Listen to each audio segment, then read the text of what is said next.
দর্শক, এবারে বাজার পরিস্থিতির খবর জানবো। জয়পুরহাট থেকে আমাদের সহকর্মী যুক্ত হচ্ছেন আমাদের সাথে। হারুনুর রশিদ, আপনার কাছে জানতে চাই যে আজকে বাজার পরিস্থিতি কেমন?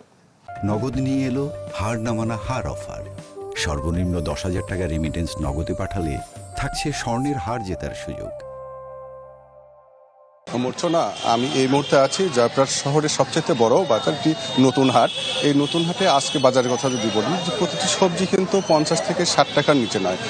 করলা বিক্রি হচ্ছে 60 টাকা কেজি, পটল বিক্রি হচ্ছে 60 টাকা, বেগুন 60 টাকা, ঢেঁড়স 60 টাকা, চিচিঙ্গা 60 টাকা।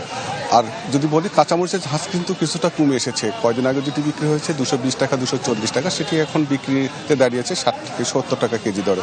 তো আজকে যদি আমি একটু বাজারে একটু দেখানোর চেষ্টা করি, এখানে কিন্তু যে যারা আসছে, এখানে বাজারটা মূলত সকাল থেকে শুরু হয় এবং এখন কিন্তু কেনার বেচাটা অনেকটা কমে গেছে।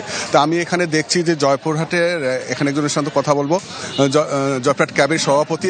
আপনার সাথে একটু জানতে চাই বর্তমানে বাজার পরিস্থিতিটা কেমন, আপনি কি দেখছেন এবং একটু জানাবেন আপনি।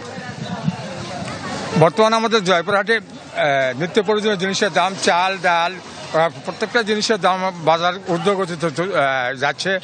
বর্তমান সাধারণ ভোক্তাদের ক্রয় ক্ষমতার বাইরে আমরা দেখেছি। আমাদের ক্যাবের তরফ থেকে আমরা বাজার মনিটরিংয়ের কাজ সম্পন্ন করতেছি সবসময়। তাই আমরা এই বিষয়ে আমরা জানবো এটাই যে সাধারণ ভোক্তাদের যারা শান্তিতে কোনো জিনিস দ্রব্য কিনতে পারে, এই আশাটাই আমরা সরকারের কাছে আমরা তুলে ধরতে চাই যে দেশের জনগণ এবং তার শান্তিতে থাকলে আমরা সামনের দিকে এগিয়ে যেতে পারবো। আমরা জানছিলাম জয়পুরহাট ক্যাবের সভাপতি আব্দুল সালামের কাছে। তো আমরা এখানে একজন ক্রেতা বাজারে দেখছি যে একজন ক্রেতা আসছে। আপনি তো জিনিসপত্র কিনতে আসছেন, এখানে দাম কেমন দেখছেন যদি একটু জানাতেন। আপনি আজকে কি কি জিনিস কিনলেন এবং অন্যান্য দিনের চাইতে দাম কেমন? আমি বাজারে জিনিস বাজার করতে আসছি। বাজার করতে আসে দেখি কাঁচা বাজারের দাম হচ্ছে ঊর্ধ্বগতি, মানে আমাদের ক্রয় ক্ষমতার হচ্ছে বাইরে চলে গেছে। এই মুহূর্তে আমি বিভিন্ন মার্কেটে আবার ঘুরতেছি যে দাম কম হয় কিনা। তো সব বাজার ঘুরে দেখলাম দাম কম পাওয়া যাচ্ছে না কোথাও। এই তো আমরা আরেকজন এখানে দেখছি যে এখানে একজন ক্রেতা। আপনি কি জিনিসপত্র এখানে কিনতে আসছেন? ওতে কি কি জিনিস কিনলেন, এখন দামটা কেমন দেখছেন আজকে? ক্রয় করে কিনবো আর কি, পটল কিনবো, লেবু কিনবো, বেগুন কিনবো। এখনো দাম ভিতরে ঢুকি নাই ভাই। এই 60-70 টাকা মানে দাম বাইরে গেছে আর কি।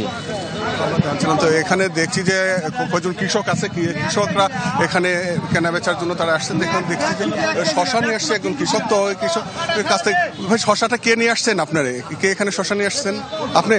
আচ্ছা, এই শশা আপনার দাম কেমন? আগের থেকে দাম কম না বেশি? এবং দাম কম, আমার শশার দাম কম। হ্যাঁ, 500 টাকা মন আমি বেচে দিলাম।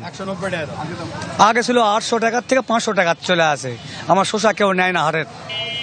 তো আমরা এখানে জানছিলাম যে কৃষকদের তারা যেটি বলছিলেন যে এই বাজারে কিন্তু তারা দাম পাচ্ছেন না, কিন্তু এখানে কিন্তু আবার খুচরা বাজারে গিয়ে সেটার দাম কিন্তু এখানে বৃদ্ধি পাচ্ছে। তো আমরা এই জিনিসটা যদি জানি, আমরা এখানে যে প্রশাসন আছে তাদের সঙ্গে কথা বলেছি, কৃষি বিভাগের সঙ্গে কথা বলেছি। কৃষি বিভাগ যেটা বলছে যে কয়েকদিনের টানা বৃষ্টি ছিল, বৃষ্টির কারণে বাজারে কিন্তু কিছু মালামাল এখন কম সরবরাহ হয়েছে। এই কারণে হয়তো কিছুটা দাম বৃদ্ধি পেয়েছে এবং যদি উৎপাদন বৃদ্ধি পেলে আবার বাজারটা স্বাভাবিক হবে। আর আমরা যদি একটু বলি যে অন্য যেসব মাছের দামও কিন্তু এখন আগে যে ছিল এক সপ্তাহ আগে, সেখান থেকে কিন্তু 50 থেকে 60 টাকা দরে বেশি দামে বিক্রি হচ্ছে প্রতি কেজি মাছ। আর যদি মাংসের কথা বলি, গরুর মাংস বিক্রি হচ্ছে 750 টাকা কেজি এবং খাসির মাংস বিক্রি হচ্ছে 1100 টাকা কেজি।